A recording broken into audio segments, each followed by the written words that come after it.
Assalamualaikum my dear students, how are you? I hope you are fine. Today's our topic is tension and acceleration in a body. आज हम study करेंगे case 2 जो कि है motion of two bodies attached to the string that passes over frictionless pulley such that one mass moves vertically and the other moves horizontally.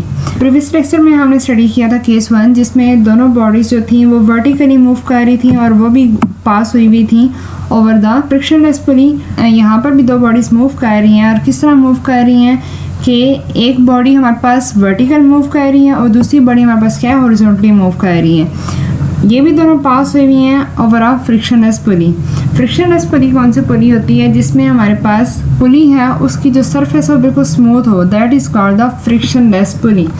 Okay तो अब किस तरह है कि हम लोगों ने एक ही स्ट्रिंग है उसके दोनों एंड्स पे दो मैसेज अटैच किए हुए हैं. एक मैस M1 है और दूसरा मैस M2 है. जो मैस M1 है वो नीचे हैंग हुआ हुआ है और जो मैस M2 है वो टेबल के ऊपर पड़ा हुआ है, टेबल के सरफेस के ऊपर मूव कर रहा है. तो हम लोग जो है वो से हम लोग कह देते हैं कि जो मैस M1 है वो बॉडी A है और जो मैस M2 है वो क्या है बॉडी B है. तो ये हम लोगों ने कंसीडर कर ली दो बॉडीज़ जिनके मैसेज हैं M1 M2 और वो बॉडीज़ क्या हैं A एंड B रिस्पेक्टिवली. किस तरह है such that M1 is greater than M2. हमारे पास जो मैस M1 है वो बड़ा है मैस M2 की निस्बत. ओके अब जब मैस M1 बड़ा है तो इसका मतलब क्या हुआ कि जो चीज़ हैवी हो वो डाउनवर्ड मूव करती है.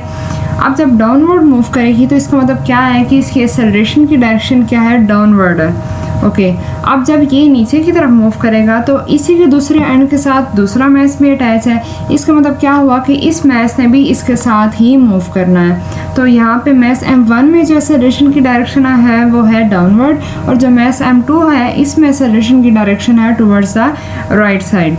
ठीक है तो अब जो है वो हम लोग स्टडी करते हैं कि बॉडी ए के ऊपर कौन कौन सी फोर्सेस एक्ट कर रही हैं. तो अगर आप लोगों को याद हो हम लोगों ने जो केस 1 में स्टडी किया है उसमें भी हमारे पास इसी तरह का मैस हैंग हुआ था और हम लोगों ने कहा था कि जो है वो जब हैंग हुआ होगा तो उसके ऊपर जो है वो दो फोर्सेस एक्ट कर रही होंगी. एक उसका वेट होगा जो कि ऑलवेज क्या होता है डाउनवर्ड होता है और दूसरी क्या होगी टेंशन फोर्स होगी जो कि वेट के अपोजिट डायरेक्शन में होगी यानी कि अपवर्ड डायरेक्शन में होगी. तो जो है वो हम लोगों ने कहा कि बॉडी ए के ऊपर जो फोर्सेस हैं वो हैं M1G - T. M1G - T किस तरह है क्योंकि बॉडी जो है वो M1 वो हैवी है. हैवी होने की वजह से क्या है नीचे की तरफ मूव कर रही है. हैवी होने का मतलब ये कि इसका वेट क्या है ज़्यादा है इसकी टेंशन से. इसका मतलब ये हुआ कि जब भी हम लोग दो क्वांटिटीज़ को सब्ट्रैक्ट करते हैं तो हम लोग हमेशा पहले बड़ी क्वांटिटी रखते हैं बाद में हम लोग छोटी क्वांटिटी रखते हैं. तो M1G बड़ा है टेंशन की निस्बत तो हम लोगों ने लिख दिया F = M1G - T. अब हम लोगों ने स्टडी किया है न्यूटन का सेकंड लॉ जो कि है फोर्स जिसमें नेट फोर्स इक्वल होता है मास इनटू एक्सेलरेशन की. तो अब जो है वो अगर हम लोग F की जगह पे MA पुट कर दें तो ये हमारे पास बन जाएगा M1A = M1G - T. यहाँ पे हम लोगों ने 1 क्यों लगाया है क्योंकि हम लोग जो है वो मैस M1 को स्टडी कर रहे हैं तो हम लोगों ने यहाँ पे M1 मेंशन कर दिया है.